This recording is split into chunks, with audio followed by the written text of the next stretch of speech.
तो दोस्तों आज हम फिर से आपके लिए लेकर आए हैं देश दुनिया की सभी ताजा बड़ी खबरें। फटाफट एक एक कर विस्तार से आज आपको बताएंगे, तो वीडियो को अंत तक जरूर देखें। दोस्तों वीडियो बनाने में हमें काफी मेहनत लगी है, तो वीडियो को दिल से लाइक कर दें। दोस्तों पहली खबर में आपको बता दें कि लाउड स्पीकर से अजान लगाने के विरोध में उतरी बीजेपी सांसद प्रज्ञा सिंह ठाकुर, मुसलमानों को दी धमकी, कहा जल्द लाउड स्पीकर से अजान पर पूरे देश में लगाएंगे रोक। वहीं आपको बताएंगे दोस्तों की दिल्ली में अरविंद केजरीवाल ने अन्य भक्तों को दिया बड़ा झटका, यमुना नदी के कई घाटों पर छठ पूजा पर लगाई रोक, बीजेपी ने बताया केजरीवाल को हिंदू विरोधी। वहीं आपको बताएंगे दोस्तों की यूपी में चुनाव से पहले मुसलमानों पर बेरहम हुई यूपी पुलिस, कासगंज के थाने में मुस्लिम युवक की पीट कर यूपी पुलिस ने कर दी हत्या। वहीं आपको बताएंगे दोस्तों की अमेरिका चीन ने मोदी को दिया बड़ा झटका, भारत ने बुलाई बैठक में शामिल होने से किया इनकार, लेकिन पाकिस्तान की बुलाई बैठक में दोनों ही देश होंगे शामिल। वहीं आपको बताएंगे दोस्तों की सिंगू बॉर्डर पर एक और किसान की मौत, फंदे पर लटका मिला सब, मोदी सरकार की बड़ी मुश्किलें। वहीं आपको बताएंगे दोस्तों की कर्नाटक में भाजपा को लग सकता है बड़ा झटका, कर्नाटक में फिर बदलेगी बीजेपी अपना मुख्यमंत्री, कांग्रेस नेता बोले बनेगी अब की बार हमारी सरकार। तो दोस्तों सभी खबरों को एक एक कर आपको बताने वाले हैं, वीडियो को लाइक कर चैनल को सब्सक्राइब कर दें और हमें कमेंट में बताएं कि आप किस जिले किस राज्य से हमारी खबरों को देख रहे हैं।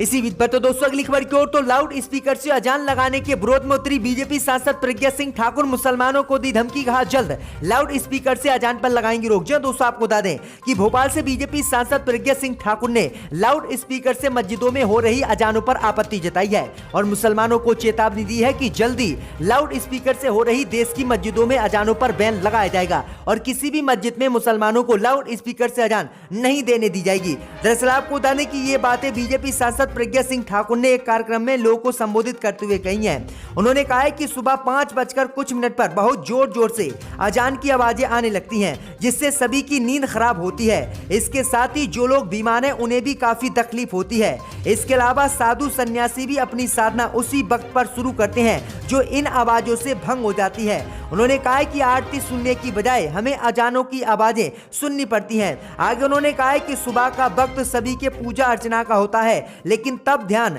जो है पूजा अर्चना की जगह लाउड स्पीकर की आवाज पर चला जाता है, जिसमें अजान सुनाई देती है। और हम अगर आवाज तेज कर देते हैं और तेज आवाज से अगर भजन बजाते हैं तो मुस्लिम समुदाय इसका विरोध करता है और कहता है कि ये हमारे इस्लाम धर्म में जो है नाजायज है, इसलिए फिर हिंदू ही इनकी बात क्यों माने। तो ये बड़ी अपडेट आई दोस्तों, विवादित बयान भाजपा सांसद प्रज्ञा सिंह ठाकुर ने दिया है। इससे पहले भी इन्होंने कई विवादित बयान दिए थे। आपकी क्या राय कि मस्जिदों में लाउड स्पीकर से अजान होनी चाहिए या नहीं, हमें कमेंट में जरूर बताएं। इसी बीच तो दोस्तों अगली खबर की ओर, तो अन्य भक्तों को केजरीवाल ने दिया बड़ा झटका, दिल्ली में छठ पूजा पर लगाई रोक। जी दोस्तों आपको बता दें ये बड़ी खबर सामने निकल कर आई दोस्तों की दिल्ली के मुख्यमंत्री अरविंद केजरीवाल ने अन्य भक्तों को दिल्ली में बड़ा झटका दिया है और दिल्ली के कई घाटों पर केजरीवाल ने छठ पूजा मनाने की इजाजत नहीं दी।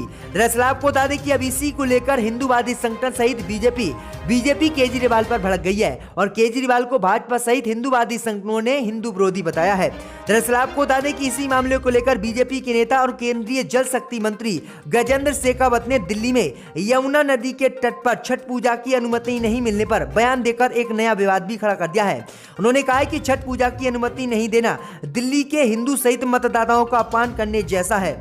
छठ पूजा के मौके पर सोमवार को यमुना में जहरीले झाग के बीच श्रद्धालुओं के पूजा करने की तस्वीर और वीडियो सामने आने के बाद दिल्ली के आम आदमी पार्टी सरकार ने यहां पर रोक लगा दी थी। वहीं आपको बता दें कि दिल्ली सरकार ने कहा है कि हमने 4-5 जगहों पर ही रोक लगाई है, जबकि 800 से 900 घाट हमने छठ पूजा के लिए तैयार किए हैं। वहीं आपको बता दें कि केजरीवाल सरकार ने आरोप लगाया है कि प्रधानमंत्री मोदी ने गंगा को साफ करने का नारा दिया था, लेकिन गंगा साफ नहीं हुई और इसीलिए हमने यमुना नदी के घाटों पर कई जगहों पर प्रतिबंध लगाया है। तो ये बड़ी अपडेट आई दोस्तों। इसी बीच पर तो दोस्तों अगली खबर की ओर, तो चीन अमेरिका ने मोदी सरकार को दिया बड़ा झटका, भारत की बुलाई बैठक में शामिल होने से दोनों ही देशों ने कर दिया इनकार, लेकिन पाकिस्तान के सम्मेलन में हिस्सा लेंगे चीन। अमेरिका अफगानिस्तान पर करेगा पाक बात। जी दोस्तों आपको बता दें ये बड़ी खबर सामने निकल कर आई दोस्तों की अफगानिस्तान को लेकर चीन और अमेरिका रूस ने मोदी सरकार को बड़ा झटका दिया। दरअसल आपको बता दें कि भारत ने अफगानिस्तान के हालात पर एक बैठक बुलाई थी, लेकिन इस बैठक में शामिल होने से चीन, रूस,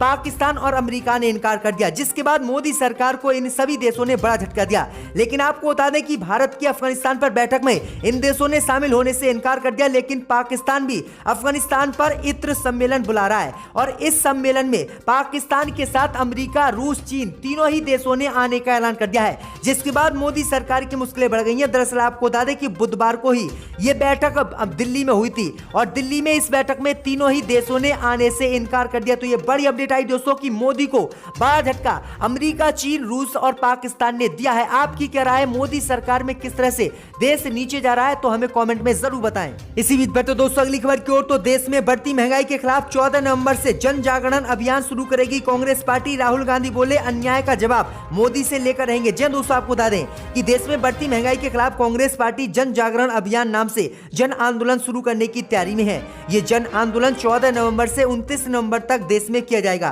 कांग्रेस नेता केसी वेणुगोपाल ने इस बारे में जानकारी देते हुए बताया है कि कांग्रेस के कार्यकर्ता सीएनजी, रसोई गैस, डीजल, पेट्रोल, खाना पकाने के तेल, दाल और अन्य आवश्यक वस्तुओं में अभूतपूर्व मूल्य वृद्धि के खिलाफ लोगों की आवाज को मजबूत करने के लिए अधिक से अधिक भारतीयों तक पहुंचेंगे। वहीं कांग्रेस नेता राहुल गांधी ने जन जागरण अभियान को लेकर ट्वीट किया। उन्होंने केंद्र की बीजेपी सरकार पर निशाना साधते हुए ट्वीट किया और कहा कि चलता जा रहा है भाजपा सरकार का जन उत्पीड़न अभियान, अब चलेगा कांग्रेस का जन जागरण अभियान, अन्याय का जवाब मोदी से लेकर रहेंगे। तो ये बड़ी अपडेट आई दोस्तों की, क्योंकि तेल और डीजल के पेट्रोल के दाम लगातार देश में बढ़ रहे हैं और इसी को लेकर राहुल गांधी सहित पूरी कांग्रेस भाजपा के खिलाफ मोर्चा देश में खोलेगी। इसी बीच बढ़ते दोस्तों अगली खबर की ओर। तो यूपी में चुनाव से पहले मुसलमानों पर बेरहम हुई उत्तर प्रदेश पुलिस। कासगंज में पीट कर मुस्लिम युवक की हवालात में कर दी हत्या। जब दोस्तों आपको बता दें ये बड़ी खबर सामने निकल कर आई दोस्तों की यूपी में चुनाव से पहले मुसलमानों पर यूपी पुलिस बेरहम हो गई है और दिन दहाड़े चौकी में ही उनको पीट कर मौत के घाट उतार रही है। दरअसल आपको बता दें कि ऐसा ही मामला यूपी के कासगंज से आया है, जहां सदर कोतवाली हवालात में बंद एक मुस्लिम युवक की संदिग्ध मौत हो गई है। वहीं आपको बता दें कि इस खबर के बाद से पुलिस और जिला प्रशासन में हड़कंप मचा हुआ है। एक तरफ जहां पुलिस आत्महत्या की बात कर रही, तो वहीं मृतक के परिजनों ने पुलिस पर हत्या का आरोप लगाया है। दरअसल आपको बता दें कि कासगंज कोतवाली पुलिस ने अल्ताफ नाम के मुस्लिम युवक को 8 नंबर की रात में पकड़ा था। युवक पर आरोप था कि वह अपने पड़ोस में रहने वाली लड़की को भागकर ले गया। युवक से पुलिस पूछताछ कर रही थी। इसी बीच खबर सामने आई कि गिरफ्तारी के 22 घंटे बाद उसकी पुलिस लॉकअप में मौत हो गई।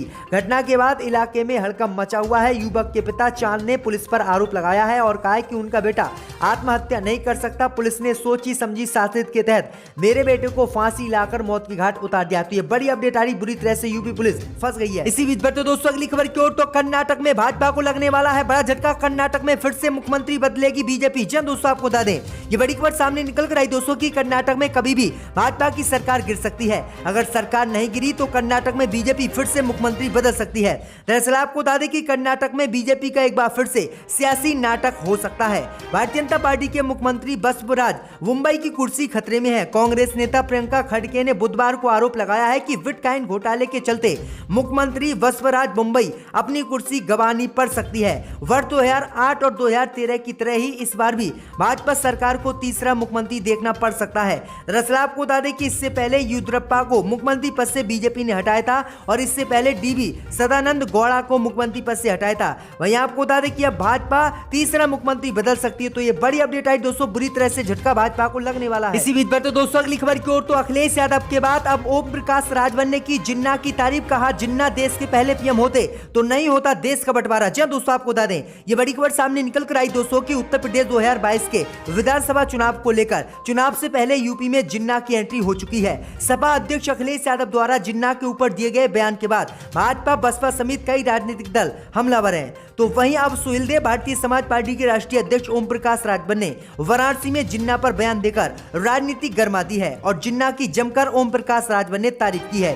दरअसल आपको बता दें कि वाराणसी पहुंचे ओम प्रकाश राजभर ने कहा है कि अगर जिन्ना को देश का प्रधानमंत्री बना दिया होता तो देश का बंटवारा ना हुआ होता। इतना ही नहीं, उन्होंने कहा है कि अटल बिहारी वाजपेयी से लेकर लाल कृष्ण आडवाणी बीजेपी के नेता जिन्ना की तारीफ किया करते थे, इसलिए उनके विचारों को भी देश में पढ़ाया जाना चाहिए। वो क्यों जिन्ना की तारीफ करते थे, उनके विचारों को पढ़िए। इस दौरान राजभर पत्रकारों पर ही भड़क गए। उन्होंने कहा है कि जिन्ना के अलावा आप लोग महंगाई का सवाल क्यों नहीं पूछते। उन्होंने कहा है कि भारतीय जनता पार्टी से हिंदू, मुसलमान और भारत पाकिस्तान हटा दीजिए तो उनकी जुबान बंद हो जाती है। राजभर ने कहा है कि आप लोग महंगाई के विषय में क्यों नहीं पूछते, पत्रकार आयोग के विषय में क्यों नहीं पूछते, पेट्रोल डीजल पर दाम कब कम होंगे इस बात पर हमसे बात क्यों नहीं करते। तो ये बड़ी अपडेट आई दोस्तों, ओम प्रकाश राजभर ने ये बड़ा बयान दिया है। इसी बीच पर तो दोस्तों अगली खबर की ओर। तो नवाब मलिक ने देवेंद्र फडणवीस पर लगाए जाली नोट छापने के आरोप। बुरी तरह से फंसी महाराष्ट्र में भाजपा। दोस्तों आपको बता दें कि महाराष्ट्र के मंत्री नवाब मलिक ने बुधवार को प्रेस कॉन्फ्रेंस कर पूर्व बीजेपी के नेता और मुख्यमंत्री देवेंद्र फडणवीस पर गंभीर आरोप लगाए हैं।